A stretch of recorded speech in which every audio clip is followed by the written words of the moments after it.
ദൈവത്തിൻ്റെ അതിപരിശുദ്ധമായ നാമം വാഴ്ത്തപ്പെടുമാറാകട്ടെ. പരിശുദ്ധ നോമ്പിൻ്റെ 45-ാം ദിനത്തിലേക്ക് നാം പ്രവേശിച്ചിരിക്കുകയാണല്ലോ. ഇന്നത്തെ നമ്മുടെ അല്പസമയത്തെ ധ്യാനത്തിനായി നൽകപ്പെട്ടിരിക്കുന്ന വേദഭാഗം വിശുദ്ധ മത്തായി എഴുതിയ സുവിശേഷം 24-ാം അധ്യായം 1 മുതൽ 28 വരെയുള്ള വാക്യങ്ങളാണ്. ഈ വാക്യങ്ങൾ നാം ശ്രദ്ധിക്കുകയാണെങ്കിൽ യേശുക്രിസ്തുവും ശിഷ്യന്മാരും തമ്മിലുള്ള ഒരു സംഭാഷണമാണ് എന്ന് നമുക്ക് കാണുവാനായിട്ട് സാധിക്കും.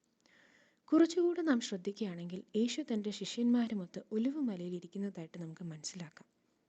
ഈ സംഭവത്തിൻ്റെ ഒരു പശ്ചാത്തലം നാം ശ്രദ്ധിക്കുകയാണെങ്കിൽ യേശു തൻ്റെ ഐഹിക ജീവിതത്തിൽ അവസാനമായി യെരുശലേം ദേവാലയം സന്ദർശിച്ചതിന് ശേഷം മടങ്ങുകയാണ്.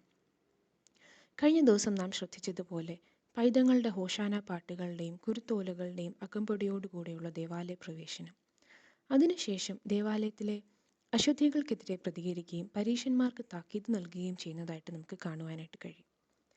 ഈ അവസരത്തിൽ ശിഷ്യന്മാർ നിർമ്മാണം നടന്നുകൊണ്ടിരിക്കുന്ന യെരുശലേം ദേവാലയത്തിൻ്റെ ഭംഗിയെപ്പറ്റി പ്രശംസിച്ച് പറയുകയാണ്.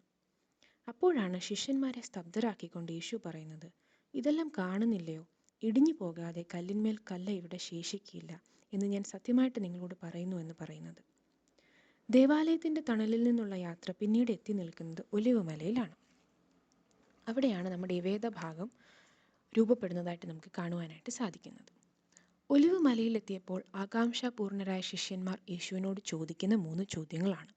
യെരുശലേം ദേവാലയം നശിക്കുമോ എന്ന ചിന്തയിലായിരിക്കണം ഈ ചോദ്യങ്ങൾ ഉരുത്തിരിഞ്ഞത്. എന്നാൽ 3 ചോദ്യങ്ങൾ അവർ ചോദിക്കുകയാണ്. എപ്പോൾ അത് സംഭവിക്കും?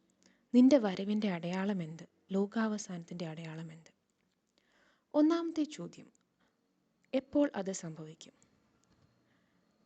വാക്യം 15 മുതൽ 22 വരെയുള്ള വാക്യങ്ങൾ നാം ശ്രദ്ധിക്കുകയാണെങ്കിൽ യേശു ക്രിസ്തു ഇതിന് മറുപടി നൽകുന്നത് കാണുവാനായിട്ട് സാധിക്കും. വാക്യം 15-ൽ ദാനിയേൽ പ്രവാചകൻ മുഖാന്തരം അരുളി ചെയ്തതുപോലെ ശൂന്യമാക്കുന്ന മ്ലേച്ഛത വിശുദ്ധ സ്ഥലത്തിൽ നിൽക്കുന്നത് നിങ്ങൾ കാണുമ്പോൾ ദേവാലയം വീണ്ടും തകരാൻ പോകുന്നു എന്നതിൻ്റെ അടയാളമാണ് എന്ന് മനസ്സിലാക്കാമെന്നാണ് യേശു പറയുന്നത്. ദാനിയേൽ 9-ാം അധ്യായം 27-ാം വാക്യം, 11-ാം അധ്യായം 31-ാം വാക്യം, 12-ാം അധ്യായം 11-ാം വാക്യം എന്നതിൽ പ്രവചിച്ചത് നിവർത്തിയായി. അതുപോലെ ഇതും സംഭവിക്കും എന്ന് യേശു പറയുന്നു. നാം ചരിത്രം പരിശോധിക്കുമ്പോൾ AD 70-ൽ റോമൻ ചക്രവർത്തിയാൽ അല്ലെങ്കിൽ റോമാ സാമ്രാജ്യത്തിൻ്റെ ആക്രമണത്തിൽ യെരുശലേം ദേവാലയം തകർക്കപ്പെടുന്നത് കാണുവാനായിട്ട് കഴിയും. യേശുവിൻ്റെ പ്രവചനം കാലത്തിൻ്റെ ചക്രം കറങ്ങിയപ്പോൾ നിവൃത്തിയാക്കപ്പെടുന്നു. ശിഷ്യന്മാരോട് സമയവും കാലവും പറയുന്നതായിട്ട് വിശുദ്ധ വേദപുസ്തകത്തിൽ രേഖപ്പെടുത്തിയിട്ടില്ല എങ്കിലും കാലം ആ പ്രവചനം നിറവേറ്റുന്നു എന്നതിന് ചരിത്ര താളുകൾ സാക്ഷിയാകുന്നു. രണ്ടാമത്തെ ചോദ്യം, നിന്റെ വരവിൻ്റെ അടയാളം എന്ത്? വാക്യം 23 മുതൽ 31 വരെയുള്ള വാക്യങ്ങൾ നാം ശ്രദ്ധിക്കുകയാണെങ്കിൽ അതിനുള്ള ഉത്തരം നമുക്കിവിടെ കാണുവാനായിട്ട് സാധിക്കും. വാക്യം 27, മിന്നൽ കിഴക്ക് നിന്ന് പുറപ്പെട്ട് പടിഞ്ഞാറോളം വിളങ്ങും പോലെ മനുഷ്യപുത്രൻ്റെ വരവാകും. ഈ വാക്യം നമ്മളോട് സൂചിപ്പിക്കുന്നത് യേശുക്രിസ്തു പറയുകയാണ്, എൻ്റെ വരവ് വേഗത്തിലാകും. മിന്നൽ വരുന്നത് പോലെ അത്രയും വേഗത്തിലായിരിക്കും എൻ്റെ വരവ് വരുന്നത് എന്നാണ് ഈ വാക്യം നമ്മളോട് പറയുന്നത്. വാക്യം 30 നമ്മൾ ശ്രദ്ധിക്കുകയാണെങ്കിൽ അപ്പോൾ മനുഷ്യപുത്രൻ്റെ അടയാളം ആകാശത്ത് വിളങ്ങും, ഗ്ലോറിയസ് ആയിരിക്കും, മഹിമയോടെ ആയിരിക്കും വരുന്നത് എന്നാണ് സൂചിപ്പിക്കുന്നത്. വാക്യം 30-ൻ്റെ 2-ാമത്തെ ഭാഗം ശ്രദ്ധിക്കുകയാണെങ്കിൽ അന്ന് ഭൂമിയിലെ സകല ഗോത്രങ്ങളും പ്രലാപിച്ചും കൊണ്ട് മനുഷ്യപുത്രൻ ആകാശത്തിലെ മേഘങ്ങളിൽ മേൽ മഹാശക്തിയോടും തേജസ് കൂടെ വരുന്നത് കാണും. പ്രത്യക്ഷനായി, വിസിബിളായിട്ട്. ഇനി ഞാൻ ഇൻവിസിബിളായിട്ടൊന്നും അല്ല വരുന്നത്, വിസിബിളായിട്ട് എല്ലാവർക്കും കാണത്തക്ക രീതിയിൽ പ്രത്യക്ഷനായാണ് വരുന്നതെന്നാണ് യേശു പറയുന്നത്. 2-ാമത്തെ ചോദ്യത്തിൻ്റെ ഉത്തരം യേശു നൽകുകയാണ്, ഞാൻ വേഗത്തിൽ വരും, മിന്നൽ പോലെ വേഗത്തിൽ വരും, മഹിമയോടെ വരും, പ്രത്യക്ഷനായി വരും എന്നാണ് യേശു ക്രിസ്തു പറയുന്നത്. 3-ാമത് ശിഷ്യന്മാർ ചോദിച്ച ചോദ്യം ലോകാവസാനത്തിൻ്റെ അടയാളം എന്ത് എന്നുള്ളതാണ്. വാക്യം 4 മുതൽ 14 വരെയും 36 മുതൽ 44 വരെയും ശ്രദ്ധിക്കുകയാണെങ്കിൽ നമുക്കതിൻ്റെ ഉത്തരം യേശു ക്രിസ്തു നൽകുന്നതായിട്ട് കാണാൻ സാധിക്കും.